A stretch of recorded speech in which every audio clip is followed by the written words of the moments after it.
Hi everyone, welcome to SI Bangla. তোমাদের class 10 এর জন্য ইম্পর্টেন্ট কোশ্চেন তো আমি নিয়ে আসছি। তো আজকে আরো একটা চ্যাপ্টারে কিন্তু নিয়ে চলে এসেছি, সপুষ্পক উদ্ভিদের যৌন জনন। ইতিমধ্যেই কিন্তু তোমাদের সমস্ত ওয়ান শর্ট লেকচার কিন্তু দেওয়া হয়ে গেছে। এই সমস্ত চ্যাপ্টার গুলো কিন্তু তোমরা এই চ্যানেলের ভিডিও সেকশনে গেলে দেখতে পাবে। প্রত্যেকটা চ্যাপ্টার একদম ডিটেল এক্সপ্লেনেশন কিন্তু আমি করিয়ে দিয়েছি। আর এখন তোমাদের কিন্তু সেকেন্ড সামেটিভে যাতে তোমরা খুব ভালো রেজাল্ট করতে পারো, খুব ভালোভাবে প্রিপেয়ার হতে পারো, তার জন্য প্রত্যেকটা চ্যাপ্টার ওয়াইজ কিন্তু ইম্পর্টেন্ট কোশ্চেন নিয়ে আমি আলোচনা করছি। তো আজকেও এরকম একটা সেশন যেখানে আমরা সপুষ্পক উদ্ভিদের যৌন জনন এই চ্যাপ্টারের যত গুরুত্বপূর্ণ কোশ্চেন হতে পারে সেই সমস্ত গুরুত্বপূর্ণ কোশ্চেনগুলো নিয়ে কিন্তু আমরা আলোচনা করব। তো ভীষণ ইন্টারেস্টিং আর ভীষণ ইম্পর্টেন্ট একটা সেশন হতে চলেছে। তো প্রত্যেককে বলবো একদমই স্কিপ করবে না, প্রথম থেকে শেষ পর্যন্ত কিন্তু দেখবে। আর এখানে বেশ কিছু কোশ্চেন থাকবে, যেমন এর আগের দিনও কিন্তু আমি করিয়েছি। ইতিমধ্যে জনন চ্যাপ্টারের সমস্ত কোশ্চেন তোমাদের দেওয়া হয়ে গেছে। তো সেখানে 2-3টে কোশ্চেন এমন থাকবে যেগুলো আমি তোমাদের জন্য রাখবো, সেগুলো কিন্তু কমেন্ট বক্সে অবশ্যই আমার আনসার চাই। তো তোমরা কিন্তু আনসারগুলো দেবে। চলো তাহলে প্রশ্নগুলো স্টার্ট করা যাক। তো প্রথম যে প্রশ্ন চলে আসছে, এখানে প্রথমে আমরা বেশ কিছু এমসিকিউ করব। তো দেখো, বলছে স্বপরাগযোগের ক্ষেত্রে যে বাক্যটি সঠিক নয় সেটি হলো কি বলছে বাহকের প্রয়োজন হয় না। নেক্সট বলছে অপত্য উদ্ভিদে নতুন বৈশিষ্ট্যের আবির্ভাব ঘটে না। একই প্রজাতির দুটি উদ্ভিদের ফুলের মধ্যে পরাগযোগ ঘটে। আর বলছে ফুলগুলি সাধারণত অনুজ্জ্বল ও গন্ধহীন হয়। তো স্বপরাগযোগ মানে আমরা কি বুঝি, যে একটা উদ্ভিদের একটা উভয়লিঙ্গ ফুল, তাদের মধ্যেই পরাগযোগ হবে এবং সেখানে কোনো নতুন বৈশিষ্ট্যের আবির্ভাব ঘটবে না। তাহলে এক্ষেত্রে বাহকের প্রয়োজন হয় না, এটা অবশ্যই সঠিক, কারণ একই উদ্ভিদের ফুলের মধ্যে যখন পরাগযোগ হবে তাহলে বাহকের প্রয়োজন হবে না, তাহলে এটা হচ্ছে না, এটা সঠিক বলেছে। অপত্য উদ্ভিদের নতুন বৈশিষ্ট্যের আবির্ভাব ঘটবে না, একদমই ঠিক। স্বপরাগযোগে কেন নতুন বৈশিষ্ট্য ঘটবে? একই ফুলের মধ্যে তো পরাগযোগ হলো, পিতা মাতা তো একই জায়গা থেকে তৈরি হলো, তাই না? আচ্ছা, তারপর বলছে একই প্রজাতির দুটি উদ্ভিদের ফুলের মধ্যে পরাগযোগ, এটা কি ঠিক? না, এটা একদমই ঠিক নয়। তাহলে স্বপরাগযোগের জন্য সঠিক নয় যদি বলে, তাহলে এটা হয়ে যাচ্ছে আমাদের আনসার। কারণ একই প্রজাতির দুটি ফুলের মধ্যে পরাগযোগকে, দুটি উদ্ভিদের ফুলের মধ্যে পরাগযোগকে আমরা বলি ইতর পরাগযোগ বা ক্রস পলিনেশন, তাই না? সেকেন্ড কোশ্চেন দেখো, সেকেন্ড কোশ্চেন বলছে যে কোনটি ইতর পরাগযোগের বৈশিষ্ট্য তা নির্বাচন করো। ইতর পরাগযোগের বৈশিষ্ট্য কি বলছে? একই গাছের একটি ফুলের মধ্যে ঘটে না, এটা তো স্বপরাগযোগ। তারপর বলছে বাহকের প্রয়োজন হয় না, বাহকের প্রয়োজন হয় তো ইতর পরাগযোগে, তাই না? তারপর বলছে নতুন বৈশিষ্ট্য সঞ্চার হওয়ার সম্ভাবনা কম থাকে। তাহলে নতুন বৈশিষ্ট্য সঞ্চার হওয়ার সম্ভাবনা কি কম থাকে? না, কারণ এখানে দুটো ভিন্ন ফুলের মধ্যে পরাগযোগ হচ্ছে। এই ফুলের যে বৈশিষ্ট্য, ওই ফুলের বৈশিষ্ট্য দুটো মিক্স হচ্ছে, নতুন বৈশিষ্ট্যের আবির্ভাব ঘটছে তো, তাই না? তাহলে এটাও হচ্ছে না। পরাগরেণুর অপচয় বেশি হয়, একদম, কারণ একটা উদ্ভিদ থেকে অন্য উদ্ভিদে বাহকের মাধ্যমে পরাগরেণু যেতে গেলে অনেক পরাগরেণু ওয়েস্ট হয়ে যায়, অপচয় হয়ে যায়। তাহলে ইতর পরাগযোগে পরাগরেণুর অপচয় বেশি হয়, এটা হয়ে যাচ্ছে আমাদের রাইট আনসার। নেক্সট, ফুলের যে অংশটি ফলে রূপান্তরিত হয় সেটি কি? তো এটা তোমরা আনসার বলবে, ফুলের কোন অংশ, এটা তোমাদের 1 নাম্বার কোশ্চেন 1 বলে এটার আনসার দেবে যে ফুলের কোন অংশ, বৃতি, দলমণ্ডল, গর্ভাশয় নাকি গর্ভমুণ্ড, কোনটা নিষেকের পর ফলে রূপান্তরিত হয়। ঠিক আছে, তো আশা করবো তোমরা প্রত্যেকে এটা পারবে, খুব ইজি একটা কোশ্চেন। তোমরা এটার আনসার কমেন্ট বক্সে দেবে। নেক্সট, বৃতির প্রতিটি অংশকে যা বলা হয় সেটি নির্বাচন করো। বৃতির প্রত্যেকটা অংশ, দেখো ফুলের যে বৃতি আমরা করেছিলাম, এই ধরো একটা বৃতি ছিল, তো বৃতি, এটা পুরোটাকে তো বৃতি বলা হচ্ছে। বৃতির এক একটা অংশ, মানে এই যে একটা অংশ, এই একটাকে কি বলবো আমরা? বৃত্তাংশ বলবো, ঠিক আছে? এই একটাকে আমরা কি বলবো? বৃত্তাংশ। বৃতির একককে কি বলা হয়? বৃত্তাংশ। চলো নেক্সট কোশ্চেন দেখে নিই। বলছে ইতর পরাগযোগের সঙ্গে সম্পর্কিত নিচের কোন বাক্যটি সঠিক? আগের মতনই, কিন্তু এখানে অপশন কিন্তু আলাদা আছে, তাই জন্য কোশ্চেনটা এনেছি, কারণ কোশ্চেন অনেক ভাবে কিন্তু ঘুরিয়ে তোমাদের দিতে পারে। তো এখানে ইতর পরাগযোগের জন্য কোনটা সঠিক বলেছে? একই গাছের দুটি ভিন্ন ফুলের মধ্যে পরাগযোগ না, একই গাছে, একই গাছ যখন হবে সেটা স্বপরাগযোগ। ব্যাস, বাহকের প্রয়োজন হয় না, ভুল। নতুন বৈশিষ্ট্যযুক্ত উদ্ভিদ তৈরি হওয়ার সম্ভাবনা থাকে, একদম রাইট। নতুন বৈশিষ্ট্যযুক্ত উদ্ভিদ তৈরি হওয়ার সম্ভাবনা থাকে। লাস্ট বলেছে পরাগরেণুর অপচয় কম হয় না, বেশি হয় পরাগরেণুর অপচয়। ঠিক আছে, এভাবে ঘুরিয়ে ফিরিয়ে কিন্তু বিভিন্ন ভাবে কোশ্চেন দিতে পারে। তো এমন নয় যে আমি এই কোশ্চেনটা পড়ে যাচ্ছি মানে এটা এভাবেই আসবে, তা কিন্তু না। প্রশ্ন ভালো করে পড়বে, তারপরে কিন্তু আনসার করবে। ঠিক আছে, চল। তারপর বলছে সপুষ্পক উদ্ভিদের শস্য কি প্রকৃতি। সপুষ্পক উদ্ভিদের শস্য কি প্রকৃতির? ট্রিপ্লয়েড, তাই না? 3N প্রকৃতির এদের শস্য। একই উদ্ভিদকে বলা হচ্ছে সহবাসী। তো সহবাসী উদ্ভিদের দুটি ভিন্ন ফুলের মধ্যে যখন পরাগযোগ ঘটে তখন তাকে কি বলা হয়? তার মানে একই উদ্ভিদের দুটো ভিন্ন ফুল, ঠিক আছে, দুটো ভিন্ন ফুলের মধ্যে কি হচ্ছে, এখান থেকে এই যে পরাগ রেণুগুলো এর মধ্যে থেকে পরাগযোগ হচ্ছে, এটাকে বলা হয় গেইটেনোগ্যামি। এটাকে কি বলা হচ্ছে? গেইটেনোগ্যামি। তাহলে অটোগ্যামি কখন হতো? যদি এই ফুলের পরাগরেণু এখানেই হতো তাহলে এটা হয়ে যেত অটোগ্যামি।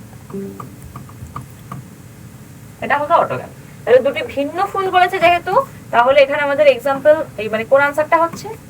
গেইটেনোগ্যামি আনসার হয়ে যাচ্ছে। ঠিক আছে, চলো নেক্সট কোশ্চেন দেখে নিই। বলছে একটা পক্ষী পরাগী ফুল হলো, পাখির সাহায্যে পরাগযোগ ঘটে এমন একটা ফুল। দেখো, পক্ষী পরাগী ফুল সবসময় বড় হতে হবে, চোঙাকৃতি হতে হবে এবং তাতে বড় মকরন্দ উপস্থিত থাকতে হবে যাতে পাখির খাদ্যের উপযোগী হয়। তো এরকম একটি ফুল কি হয়ে যায়? ধান তো ছোট, পাখি খেতে পারবে না। সূর্যমুখী, সেটাও বড় ফুল কিন্তু সেখানে কোনো মকরন্দ বা প্রেজেন্ট নেই যে পাখি খাবে। শিমুল রাইট আনসার হয়ে যাচ্ছে। পলাশ, শিমুল এই ধরনের ফুলগুলো কেমন দেখতে হয়? এগুলো বেশ চোঙের মতন আকৃতি বিশিষ্ট হয়ে থাকে না, শিমুল এরকম ধরনের। তো এর ভেতরে কিন্তু এরকম জায়গায় মকরন্দ উপস্থিত থাকে। ঠিক আছে, তারপরে বলছে নিষেকের আগে ভ্রূণস্থলীর কোন নিউক্লিয়াসটি 2N ক্রোমোজোম বিশিষ্ট থাকে? নিষেকের আগেই কোনটা ডিপ্লয়েড অবস্থায় থাকে? দেখো, ভ্রূণস্থলীর মধ্যে কি কি থাকে? ভ্রূণস্থলীর মধ্যে উপরে থাকে দুটো সহকারী কোষ, হ্যাপ্লয়েড। তারপরে থাকে একটা বড় ডিম্বাণু, হ্যাপ্লয়েড। তারপরে থাকবে কি? দুটো কোষ জুড়ে থাকে, যেটাকে আমরা কি বলছি? 2N বলছি, নির্ণীত নিউক্লিয়াস, তাই না? নির্ণীত নিউক্লিয়াস, এটা কিন্তু ডিপ্লয়েড থাকে। আর নিচে তিনটে প্রতিপাদক কোষ সমষ্টি থাকে, এগুলো হ্যাপ্লয়েড। তাহলে নিষেকের আগে ভ্রূণস্থলীর কোন কোষটা ডিপ্লয়েড? নির্ণীত নিউক্লিয়াস, এটা হয়ে যাচ্ছে ডিপ্লয়েড। ঠিক আছে, চলো। অনুরূপ প্রশ্ন এখানে আরেকটা দিয়েছে যে এইভাবেও আসতে পারে, সপুষ্পক উদ্ভিদের নির্ণীত নিউক্লিয়াসের ক্রোমোসোম সংখ্যা কত? 2N, তাই না? 2N হয়ে যাবে আনসার। বোঝা গেল? চলো, আচ্ছা, এখানে স্বপরাগযোগ রিলেটেড আরেকটা কোশ্চেন আছে। তো স্বপরাগযোগ, ইতর পরাগযোগ রিলেটেড 3টে কোশ্চেন করিয়ে দিয়েছি। এই কোশ্চেনের আনসারটা তোমরা বলবে। এটা 2 নাম্বার কোশ্চেন দিয়ে তোমরা এই 1 আর 2 এই দুটো কোশ্চেনের আনসার তোমরা কমেন্ট বক্সে প্রত্যেকে জানাবে। ঠিক আছে, চলো বাকি আমি সব করে দিচ্ছি, আর দেব না। তো এখানে বলেছে স্বপরাগযোগ সম্পর্কিত যে বক্তব্যটি সঠিক তা নির্বাচন করো। তাহলে এখানে স্বপরাগযোগ রিলেটেড কোনটা সঠিক? একটু আগে সমস্ত বৈশিষ্ট্য বলে দিয়েছি, সেই অনুযায়ী এটার কোনটা আনসার হবে? অপশন এ নাকি বি না সি নাকি D? A B C D, এই চারটের মধ্যে অপশন তোমরা সিলেক্ট করবে। নেক্সট বলছে সপুষ্পক উদ্ভিদের গর্ভযন্ত্রে কটি সহকারী কোষ থাকে? সপুষ্পক উদ্ভিদের গর্ভযন্ত্র, এগ অ্যাপারেটাস কাকে বলা হয় বলো তো? এই যে এইটুকু অংশকে একত্রে বলা হয় গর্ভযন্ত্র বা এগ অ্যাপারেটাস।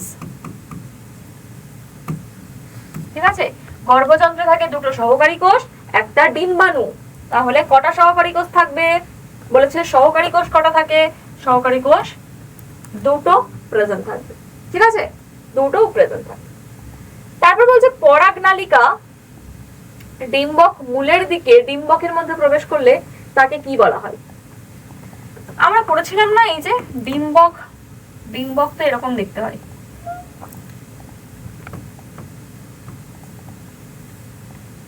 এই হচ্ছে ডিম্বক। ডিম্বকের মধ্যে থাকছে কি? ভ্রূণস্থলী। ঠিক আছে, এটা ভ্রূণস্থলী, আর এই পুরোটা হচ্ছে ডিম্বক। এবার এই ওপরের ফাঁকা জায়গাটাকে বলা হয় ডিম্বক রন্ধ্র, ডিম্বক রন্ধ্র। এই পাশের যে কোষ বিশিষ্ট অংশ এটাকে বলা হয় ডিম্বক ত্বক, ডিম্বক ত্বক। আর ভ্রূণস্থলীর নিচের এই যে অংশ এটাকে বলা হয় ডিম্বক মূল, ডিম্বক ডিম্বক মূল বলা হয়। ঠিক আছে, তাহলে এই বলেছে যে পরাগনালী, পরাগনালী কোথা দিয়ে প্রবেশ করে? এই ধরো গর্ভকেশর রয়েছে, গর্ভকেশর, আর এর ভেতরে এই যে ডিম্বকটা রয়েছে। তো পরাগনালী, ধরো এখানে পরাগ রেণু পড়েছে, পরাগ রেণু থেকে পরাগনালী তৈরি হয়ে এক সোজাসুজি প্রবেশ করতে পারে রন্ধ্র দিয়ে, আর এক তোমার অন্য কালার দিয়ে দেখাই, এখান থেকে পরাগনালী সাইড দিয়ে প্রবেশ করতে পারে, অথবা পরাগনালী ডিম্বক মূল দিয়ে প্রবেশ করতে পারে। তো তিন ভাবে কিন্তু প্রবেশ করতে পারে। যদি ডিম্বক মূল দিয়ে প্রবেশ করে তাহলে বলবো চেলাজোগামী, কারণ ডিম্বক মূলকে বলা হয় চেলাজা, চেলাজোগামী। যদি ত্বক দিয়ে প্রবেশ করে তাহলে মেসোগামী, ঠিক আছে, মেসোগামী। আর যদি রন্ধ্র দিয়ে প্রবেশ করে তাহলে পোড়োগামী, পোড় মানে ছিদ্র, পোড়োগামী। এই তিনটে মনে রাখবে, ঠিক আছে। তাহলে এখানে কি হচ্ছে, এখানে পরাগরেণু তোমার কোন দিক দিয়ে প্রবেশ করেছে? পরাগরেণু এই দিক দিয়ে, পরাগরেণু বলছি সরি, পরাগনালী, পরাগনালী ডিম্বক মূল দিয়ে প্রবেশ করেছে বলছে, মূল দিয়ে প্রবেশ করে ভ্রূণস্থলীতে গেছে। তাহলে এটাকে কি বলা হবে? চেলাজোগামী বলা হবে। বোঝা গেল? আচ্ছা, নেক্সট বলছে পরাগরেণু সৃষ্টি হয় কোথায়? পরাগরেণু সৃষ্টি হয় গর্ভমুণ্ডে না, পুংকেশরে। পুংকেশরে তো তৈরি হয়, পুংকেশরের ভেতরেও রয়েছে পরাগধানী। Appropriate answer. যদি ধরো তুমি প্রশ্ন পড়ছো, প্রশ্ন পড়তে পড়তে পুংকেশর, হ্যাঁ পুংকেশরে তো পরাগরেণু তৈরি হয়, তুমি আনসার করে দিলে, লাস্টটা দেখলেই না। আর এভাবে অ্যাপ্রোপ্রিয়েট আনসারও কিন্তু থাকতে পারে। তো পুংকেশরের ভেতরে তো পরাগধানী থাকে, এই ধরো পুংকেশর, পুংদণ্ড আর পরাগধানী, এই পুরোটাকে বলা হয় পুংকেশর। তা রেণু কোথায় তৈরি হচ্ছে? পরাগধানীর ভেতরে রেণু স্থলী থাকে, সেখানে রেণুগুলো তৈরি হয়। তাহলে আমাদের অ্যাপ্রোপ্রিয়েট আনসার হয়ে যাবে কিন্তু পরাগধানী। নেক্সট দেখে নাও, পাখির সাহায্যে পরাগযোগকে কি বলা হয়? পাখির সাহায্যে পরাগযোগকে বলা হবে অর্নিথোফিলি। এটা হয়ে যাচ্ছে রাইট আনসার, অর্নিথোফিলি। এন্টামোফিলি কাকে বলা হয়? পতঙ্গের সাহায্যে পরাগযোগকে। তারপরে মেলাকোফিলি কাকে বলা হয়? শামুকের সাহায্যে পরাগযোগকে।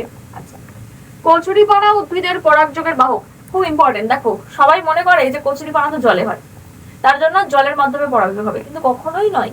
কচুরিপানা বলো, পদ্ম, শালুক, যে ফুলগুলো উপরের দিকে ফুটে থাকে সেগুলো কিন্তু কখনোই জলের সাহায্যে পরাগযোগ ঘটে না। সেগুলো কার সাহায্যে পরাগযোগ ঘটে? পতঙ্গ, পতঙ্গের সাহায্যে পরাগযোগ ঘটবে। ঠিক আছে, আচ্ছা।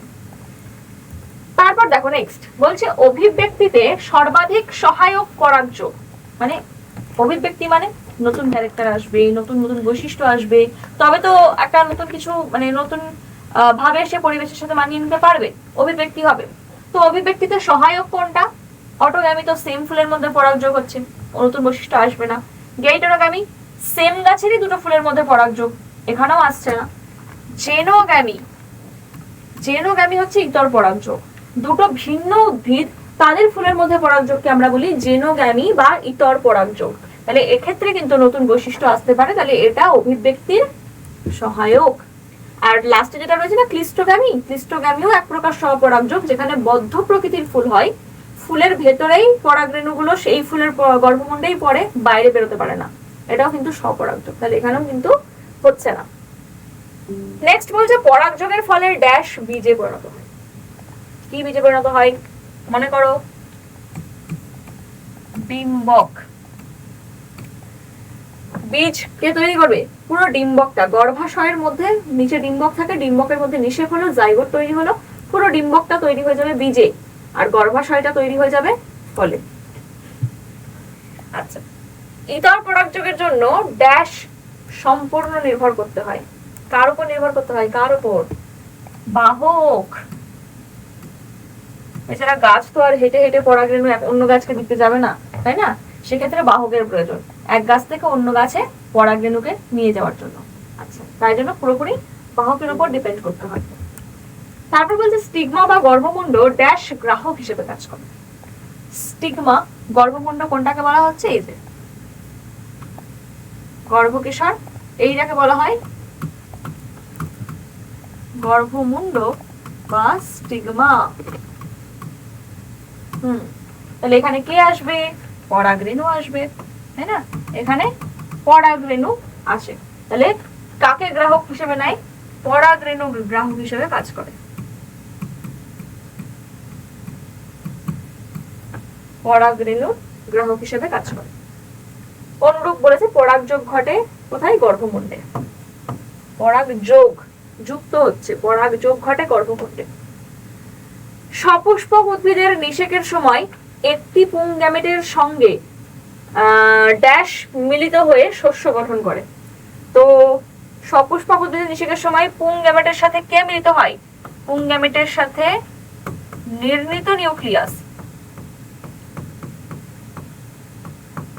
নির্ণীত নিউক্লিয়াস মিললে তবেই শস্য হবে, কারণ শস্য ট্রিপ্লয়েড। নির্ণীত নিউক্লিয়াস ছিল ডিপ্লয়েড, পুংগ্যামেট ছিল হ্যাপ্লয়েড। এই হ্যাপ্লয়েড প্লাস ডিপ্লয়েড মিলে হয়ে গেল ট্রিপ্লয়েড শস্য। কারণ ডিম্বাণু যদি মিলিত হতো তাহলে ডিপ্লয়েড জাইগোট তৈরি হতো। যদি প্রশ্ন আসতো যে পুংগ্যামেটের সাথে কি মিলিত হলে জাইগোট গঠিত হয়, তাহলে আমরা লিখতাম ডিম্বাণু। বোঝা গেছে? আচ্ছা, ফুলের পুংকেশর অপেক্ষা গর্ভকেশর আগে পরিণত হলে তাকে কি বলে? পুংকেশরের আগে গর্ভকেশর পরিণত হলে তাকে আমরা বলি প্রোটোগাইনি।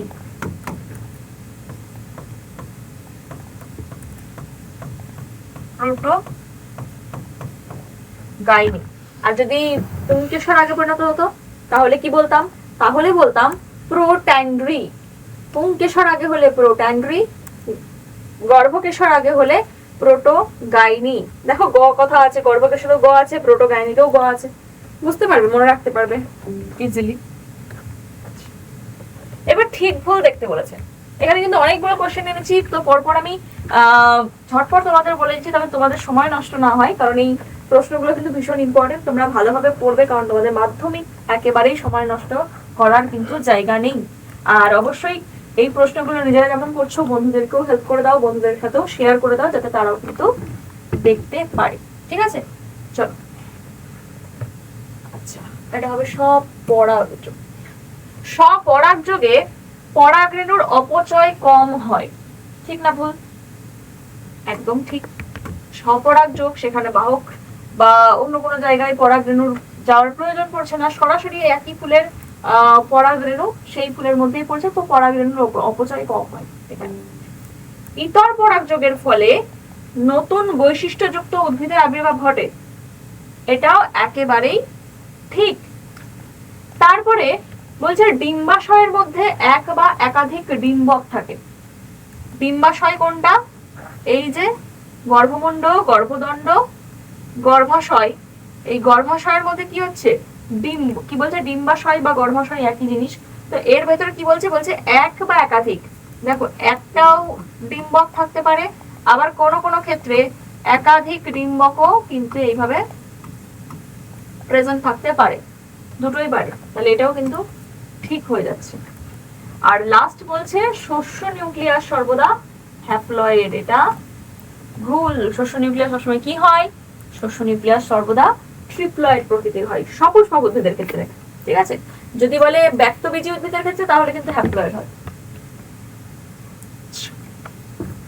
এবার বলছে দুই একটি শব্দে উত্তর দাও। তো আমরা এমসিকিউ শূন্যস্থান ঠিক ভুল কয়েকটা দেখে নিলাম। এবার দুই একটা বাক্যে আমাদের উত্তর দিতে হবে। দেখে নিই দুই একটা বাক্যে। বলছে বায়ুর সাহায্যে পরাগযোগ ঘটে এমন দুটো উদ্ভিদের নাম লেখো। খুব ইম্পর্টেন্ট কোশ্চেন। বায়ুর সাহায্যে পরাগযোগ ঘটে, ধান, গম, ভুট্টা, এগুলো সব বায়ুর সাহায্যে পরাগযোগ ঘটে। তারপর বলছে ইতর পরাগযোগ দেখা যায় এমন দুটো ফুলের নাম যেখানে বাহকের প্রয়োজন হয়। বলে ভালো, পলাশ, শিমুল, এগুলো সবই তো হবে, কারণ পাখির সাহায্যে পরাগযোগ ঘটে। পলাশ, শিমুল, আম, পদ্ম, কত লিখে দেবো, প্রচুর আছে। কচু, এরকম প্রত্যেকটাই হয় ইতর পরাগযোগ। তাহলে জেনোগ্যামির উদাহরণ একই হয়ে যাচ্ছে। ডিম্বাণু নিষেকের পর কিসে রূপান্তরিত হয়? ডিম্বাণু নিষেকের পর জাইগোট বা ভ্রূণে রূপান্তরিত হয়। জাইগোট বা ভ্রূণে রূপান্তরিত হয়, কারণ ডিম্বাণুর সাথে একটা পুংগ্যামেট মিলিত হবে দিয়ে ডিপ্লয়েড জাইগোট তৈরি হয়। যদি বলতো ডিম্বক নিষেকের পর কিসে রূপান্তরিত হয়? ডিম্বক বীজে রূপান্তরিত হয়, ডিম্বাণু জাইগোট বা ভ্রূণে রূপান্তরিত হয়, নির্মিত নিউক্লিয়াস শস্য নিউক্লিয়াসে রূপান্তরিত হয়। মনে রাখবে এই তিনটি জিনিস। ও আরেকটাও, গর্ভাশয় ফলে রূপান্তরিত হয়। তারপর বলছে সপুষ্পক উদ্ভিদের নিষেকের আগে ডিম্বকের ভ্রূণস্থলিতে মোট কটি নিউক্লিয়াস থাকে? নিষেকের আগে কটা নিউক্লিয়াস থাকে? টোটাল 8টি। বাংলায় লিখলাম কারণ ইংলিশে 8 লিখলে অনেকে 4 ভেবে বসে থাকবে। 8টা নিউক্লিয়াস থাকে, ঠিক আছে। একটি সম্পূর্ণ ফুলের বিভিন্ন অংশের নাম লেখো। একটা আদর্শ ফুলের কি কি অংশ দেখতে পাওয়া যায়? তো চলো, একটা সম্পূর্ণ ফুলের গঠন এখানে আমি আর দেখাবো না, এখানে ব্রড কোশ্চেন একটা এনেছে, ওখানে দেখিয়ে নিচ্ছি। সম্পূর্ণ ফুল, এই যে একটি আদর্শ ফুলের বিভিন্ন অংশের গঠন বর্ণনা করে এখানে দেখাচ্ছে। তো কি কি অংশ থাকে? তো প্রথমে তো পুষ্প, বৃন্ত আর পুষ্পাক্ষ, এইটা প্রেজেন্ট থাকবে। এর উপরে একদম প্রথম চলে আসবে কি? বৃতি। একদম প্রথম চলে আসছে বৃতি, প্রথম স্তবক। তারপর সাহায্যকারী স্তবক। সাহায্যকারী স্তবক কি রয়েছে? এরকম পাপড়ি,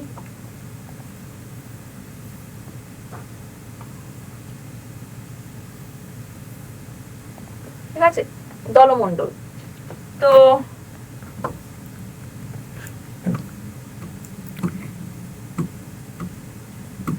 বৃতি দলমণ্ডল, বৃতি দলমণ্ডলের পর কি আসছে? বৃতি দলমণ্ডলের পর আসছে পুংকেশর।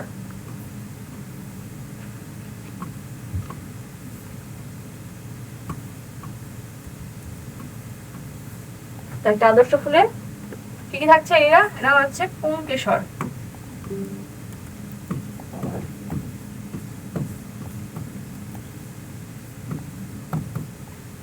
পুংকেশর। আর একটা কি হচ্ছে? গর্ভকেশর। কি কালারটি দেখা? এটা দেখা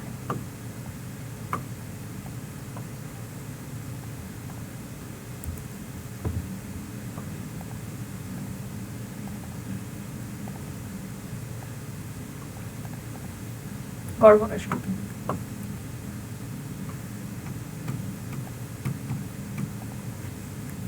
তো এই 4টে স্তবক দেখতে পাওয়া যাচ্ছে, টোটাল 4টি স্তবক দেখতে পাওয়া যায়। তাহলে এখানে আমি লিখে দিই,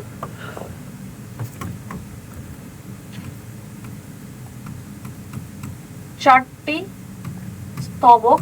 সেই 4টে স্তবককে দুটো ভাগে ভাগ করা হয়। কি কি?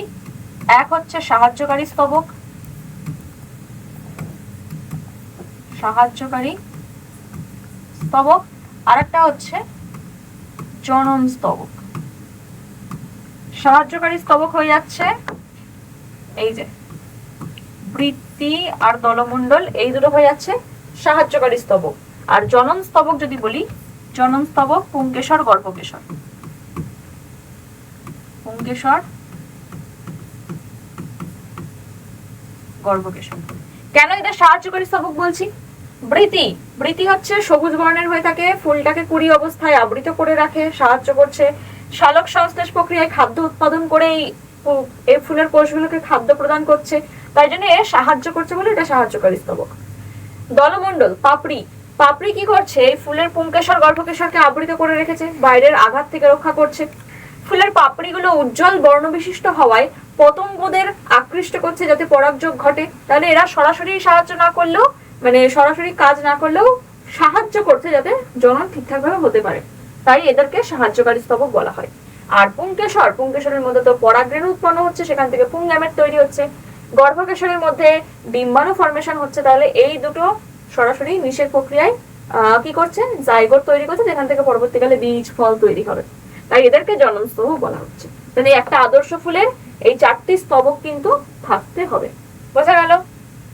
তো একবারে এখানে দেখিয়ে দিলাম। চলো এখানে ছিলাম আদর্শ ফুলের, এটা তাহলে হয়ে গেল আদর্শ ফুল। নেক্সট, নির্ণিত নিউক্লিয়াস কোথায় দেখা যায়? নির্ণিত নিউক্লিয়াস কোথায় দেখা যাবে? ফুলের ডিম্বাশয়ে। ফুলের, আমি পুরো অ্যাপ্রোপ্রিয়েট যদি লিখি, গর্ভকেশরের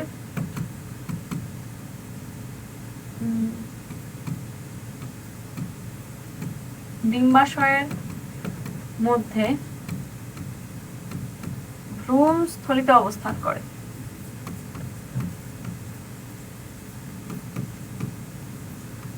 একদম অ্যাপ্রোপ্রিয়েট আনসার। ফুলের গর্ভকেশরের ডিম্বাশয়ের মধ্যে ভ্রূণস্থলিতে অবস্থান করে। দলমণ্ডলকে ফুলের সাহায্যকারী স্তবক বলে কেন? এক্ষুনি আমি বলে দিয়েছি। কেন বলে? কারণ দলমণ্ডল উজ্জ্বল কালার বিশিষ্ট হওয়ায়, উজ্জ্বল বর্ণ বিশিষ্ট হওয়ায় পতঙ্গদের পরাগযোগে আকৃষ্ট করে। তারপরে ফুলের ভেতরে যে জনস্তবক রয়েছে তাদেরকে বাইরের আঘাত থেকে রক্ষা করছে, এই জন্য এদেরকে সাহায্যকারী স্তবক বলা হয়। নেক্সট বলছে গুপ্তবীজী উদ্ভিদের নিষেক কোথায় ঘটে? গুপ্তবীজী উদ্ভিদের নিষেক কোথায় ঘটবে? গর্ভাশয়ে ঘটবে, তাই না? ফুলের গর্ভাশয়, এই যে গর্ভাশয়ে ঘটবে। তো নেক্সট আছে কিছু বোধমূলক প্রশ্ন। বলছে নির্ণিত নিউক্লিয়াস যদি 2n হয় তাহলে ড্যাশ 3n কি হবে? 3n শস্য নিউক্লিয়াস। তোমাদের এই চ্যাপ্টার থেকে যত রকমের কোশ্চেন হতে পারে সবই কিন্তু নিয়ে চলে এসেছি। তো এই ক্লাসটা দেখলে কিন্তু তোমাদের আলাদা করে বই পড়ার প্রয়োজন পড়বে না, এখান থেকেই তোমরা কোশ্চেন সব কমন পেয়ে যাবে, এর মধ্যে থেকেই সমস্ত কোশ্চেন থাকবে। নেক্সট বলছে গর্ভমুণ্ড, গর্ভমুণ্ডে কি হচ্ছে? পরাগযোগ। তাহলে গর্ভাশয়, গর্ভাশয়ে কি হবে? নিষেক। গর্ভমুণ্ডে যদি পরাগযোগ ঘটে, গর্ভাশয়ে কি ঘটবে? নিষেক ঘটবে। একটা সম্পূর্ণ ফুলের এক্সাম্পল হয়ে যাচ্ছে ধুত্রা, একটা সম্পূর্ণ ফুল। অসম্পূর্ণ ফুল কি হয়ে যাবে? কুমড়ো। কেন বলো তো?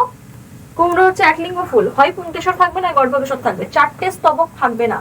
তো যেসব ফুলে চারটের মধ্যে এক বা একাধিক স্তবক মিসিং থাকে বা অনুপস্থিত থাকে তাদেরকে অসম্পূর্ণ ফুল বলা হয়। তাহলে কুমড়ো একটা অসম্পূর্ণ ফুল, ঠিক আছে? এবার আমরা ব্রড কোশ্চেনে চলে আসি। ইতর পরাগযোগের সুবিধা, এগুলো আমি আর লিখছি না, মুখ বলে দিচ্ছি। ইতর পরাগযোগে কি কি সুবিধা আছে? এক, ইতর পরাগযোগে দুটো ভিন্ন ফুলের মধ্যে পরাগযোগ ঘটে, যার জন্য এখানে নতুন বৈশিষ্ট্যের আবির্ভাব করতে পারে। 2, অভিব্যক্তিতে সহায়ক। তারপরে 3, এক্ষেত্রে ফুলগুলোর রোগ প্রতিরোধ ক্ষমতা, এই যে রোগ প্রতিরোধ ক্ষমতা বিশিষ্ট হয়ে থাকে, নতুন বৈশিষ্ট্য আসার জন্য রোগ প্রতিরোধ ক্ষমতা বেশি হয়, পরিবেশে মানিয়ে নেওয়ার ক্ষমতা বেশি হয়, ঠিক আছে? এইগুলো লিখলেই হয়ে যাবে। নেক্সট বলছে স্বপরাগযোগের জন্য সপুষ্পক উদ্ভিদের দুটি অভিযোজনের নাম লেখো। স্বপরাগযোগের জন্য, স্বপরাগযোগ হতে গেলে উদ্ভিদটাকে কেমন হতে হবে? এক, দুটি অভিযোজন লিখতে বলেছে, ফুলটাকে উভয় লিঙ্গ হতে হবে।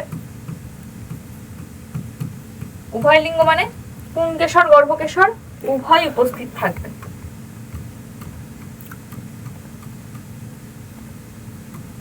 পুংকেশর গর্ভকেশর উভয় উপস্থিত থাকবে এবং এর সাথে একটা কথা জুড়ে দেবে, সমপরিণতি হতে হবে। মানে ওই পুংকেশর আগে পরিণত হয়ে গেল বা গর্ভকেশর আগে পরিণত হয়ে গেল এরকম করলে হবে না, সমান টাইমে পরিণত হতে হবে, তবে তো স্বপরাগযোগ হবে, নাহলে তো ইতর পরাগযোগই হয়ে যাবে। তো এটা গেল 1। 2, ক্লিস্টোগ্যামি,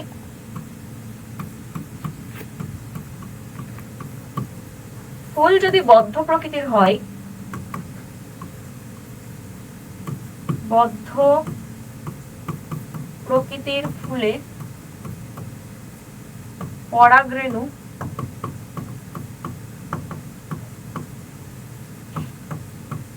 বাইরে নির্গত হতে পারে না,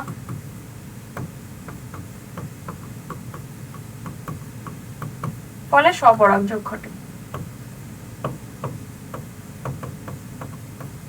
স্বপরাগযোগ ঘটে। কেমন দেখতে হয় ফুলটা? ধরো এই যে বদ্ধ প্রকৃতির ফুল, ঠিক আছে? বদ্ধ প্রকৃতির ফুল। তো বদ্ধ প্রকৃতির ফুলে এই ধরো পুংকেশর গুলো এখানে রয়েছে, তো এই পুংকেশর থেকে তো পরাগরেণু কি হচ্ছে, বাইরে যেতে পারছে না। তার ফলে এখানে যে গর্ভকেশর রয়েছে, এই গর্ভকেশরেই কিন্তু কি হচ্ছে, রেণুগুলো পতিত হচ্ছে, অর্থাৎ স্বপরাগজ হচ্ছে। এটাকে বলা হয় ক্লিস্টোগ্যামি। বদ্ধ প্রকৃতির ফুলে পরাগযোগকে বলা হয় ক্লিস্টোগ্যামি। ক্লিস্টোগ্যামাস ফুলের আর কোনো অপশন নেই স্বপরাগযোগ ছাড়া। তাহলে এই দুটো হয়ে গেল স্বপরাগযোগের অভিযোজন, যার জন্য স্বপরাগযোগ হচ্ছে। ক্লিয়ার? তারপরে দেখো অটোগ্যামি গেইটেনোগ্যামির মধ্যে পার্থক্য, ছবি এঁকে দেখিয়ে দিই, দেখো।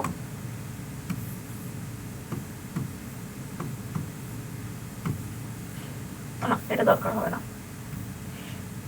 অটোগ্যামি আর গেইটেনোগ্যামি।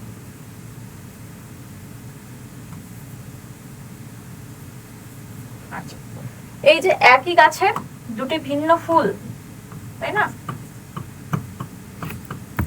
ফুল একটা দারুণ লাগে। আচ্ছা, একই গাছের দুটি ভিন্ন ফুল। তো অটোগ্যামি বলতে কি বোঝায়? সেম ফুলের পরাগরেণু যদি সেম গাছের গর্ভমুণ্ডেই পড়ে, তাহলে এটা হয়ে যাবে অটোগ্যামি। যদি এই ফুলের পরাগরেণু মানে একই গাছের দুটি ভিন্ন ফুলের মধ্যে পরাগযোগ হয়, তাহলে সেটা হয়ে যাবে গেইটেনোগ্যামি। ঠিক আছে? তাহলে একই গাছের সেম ফুলের মধ্যে পরাগযোগ, একই গাছের ভিন্ন ফুলের মধ্যে পরাগযোগ। এক্ষেত্রে কি হচ্ছে, তোমার সেম ফুলের মধ্যে পরাগযোগ হচ্ছে বলে পরাগরেণুর অপচয় কিছুটা হলেও কম হয়। তো এক্ষেত্রে আবার কি হচ্ছে, গেইটেনোগ্যামির ক্ষেত্রে কখনো কখনো ফুলগুলো দূরবর্তী স্থানে অবস্থান করলে বাহকের প্রয়োজন হতে পারে, পরাগরেণুর অপচয় বেশি হচ্ছে। ঠিক আছে? এই গেল এদের মধ্যে বেসিক কিছু পার্থক্য। নেক্সট কোশ্চেন তো এটা বলে দিয়েছি, আদর্শ ফুলের গঠন। তারপরে কি আমাদের লাস্ট কোশ্চেন? ইয়েস, বলছে সপুষ্পক উদ্ভিদের ভ্রূণস্থলীর লম্বচ্ছেদের উল্লিখিত অংশগুলি চিহ্নিত করো। আচ্ছা, ভ্রূণস্থলীর অংশ চিহ্নিত করতে বলেছে। তো আমি একটা ডিম্বকের গঠন দেখিয়ে দিচ্ছি, দেখো।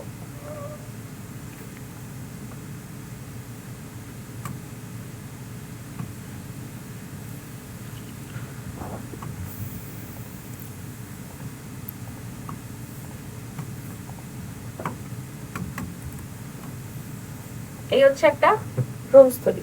তো এই ভ্রূণস্থলীর মধ্যে 8টা নিউক্লিয়াস থাকবে, উপরে থাকবে দুটো সহকারী কোষ, এরা হ্যাপ্লয়েড প্রকৃতির হয়। আচ্ছা, তারপরে থাকবে কি, ডিম্বাণু, ডিম্বাণুও হ্যাপ্লয়েড প্রকৃতির হবে।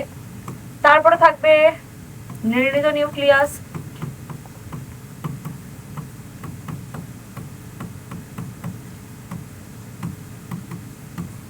এরা ডিপ্লয়েড প্রকৃতির হবে। আর নিচে থাকবে 3টে প্রতিপাদক কোষ সমষ্টি।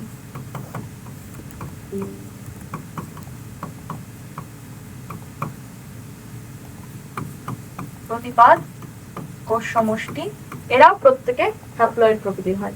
তো এটা গেল একটা আদর্শ ভ্রূণস্থলী। তো এই আদর্শ ভ্রূণস্থলীর মধ্যে কি হচ্ছে, দ্বিনিষেক সম্পন্ন হচ্ছে। দ্বিনিষেক যখন হয়, এরাও বলে দিই, দ্বিনিষেকের সময় কি হচ্ছে, দুটো পুংগ্যামেট আসে। একটা পুংগ্যামেট ডিম্বাণুকে নিষিক্ত করে ডিপ্লয়েড জাইগোট বানায়, আর একটা পুংগ্যামেট নির্ণীত নিউক্লিয়াসকে নিষিক্ত করে ট্রিপ্লয়েড শস্য বানায়। যেহেতু দুবার নিষেক হচ্ছে, তাই জন্য এই সপুষ্পক উদ্ভিদের নিষেক প্রক্রিয়াকে বলা হয় দ্বিনিষেক পদ্ধতি। যদি দ্বিনিষেকের ছবি আঁকতে দেয়, দ্বিনিষেক উদ্ভিদের ছবি, মানে এই ভ্রূণস্থলীর ছবিটাই আঁকতে হবে। এখান থেকে কি করতে হবে, পাশে তোমাকে পরাগ রেণুগুলোকেও দেখাতে হবে, মানে পরাগ ধানি দেখাতে হবে। পরাগ ধানি থেকে যে পরাগ রেণু নির্গত হচ্ছে, পরাগ রেণু নির্গত হয়ে এখানে আসবে, আর এখানে কি হচ্ছে, পরাগ নালী প্রবেশ করবে। পরাগ নালী প্রবেশ করে তখন তোমাকে কি দেখাতে হবে, যে পুংগ্যামেট ঢুকছে এবং পুংগ্যামেট ঢুকে ডিম্বাণু আর এই দুটোকে নিষিক্ত করছে। তো যেহেতু এটার ছবি নয়, তাই জন্য আমি এটা এখানে কাট করে দিলাম। ঠিক আছে, ওটা দ্বিনিষেক দিলে কিন্তু ওইভাবে ছবিটা আঁকতে হবে, একই সেম ছবি, কোনো ব্যাপার না। তো এই চ্যাপ্টারে যত ইম্পর্টেন্ট কোশ্চেন ছিল সেই সমস্ত কিছু নিয়ে কিন্তু আলোচনা করলাম। তো যে প্রশ্ন দুটোর আনসার আমি বলিনি, অবশ্যই কিন্তু কমেন্ট বক্সে তোমরা আনসারগুলো দেবে। আর আশা করবো প্রশ্নগুলো তোমাদের জন্য ভীষণ হেল্পফুল হবে। তো এই প্রশ্নগুলো খুব ভালো করে প্র্যাকটিস করে যাবে সেকেন্ড সামেটিভে। আমি বলছি এই চ্যাপ্টার থেকে কিন্তু এর বাইরে কোনো প্রশ্ন আসবে না, তোমরা কিন্তু 100% কমন পেয়ে যাবে। সুতরাং ক্লাসটা ভালো লেগে থাকলে অবশ্যই লাইক করবে, বন্ধুদের সাথে শেয়ার করে দেবে। আর যারা যারা নতুন দেখছো তাদেরকেও বলছি, এখানে কিন্তু সমস্ত ভিডিও অলরেডি দেওয়া হয়ে গেছে, তোমাদের প্রত্যেকটা ওয়ান শট লেকচারও রয়েছে, এবং তার সাথে তোমাদের যাতে প্রিপারেশনে আরো ভালো হেল্প হয় তার জন্য কিন্তু আমরা কোশ্চেন প্র্যাকটিসও নিয়ে আসছি। তো পরবর্তীতে কিন্তু তোমাদের তোমরা যদি চাও তার জন্য কিন্তু ম্যারাথন ক্লাসও আসবে, অর্থাৎ লাইভ ক্লাসও আসবে। তো এই পর্যন্তই থাকলো, আবার তোমাদের সাথে দেখা হচ্ছে আরো একটা ইম্পর্টেন্ট সেশনে। থ্যাংক ইউ প্রত্যেককে।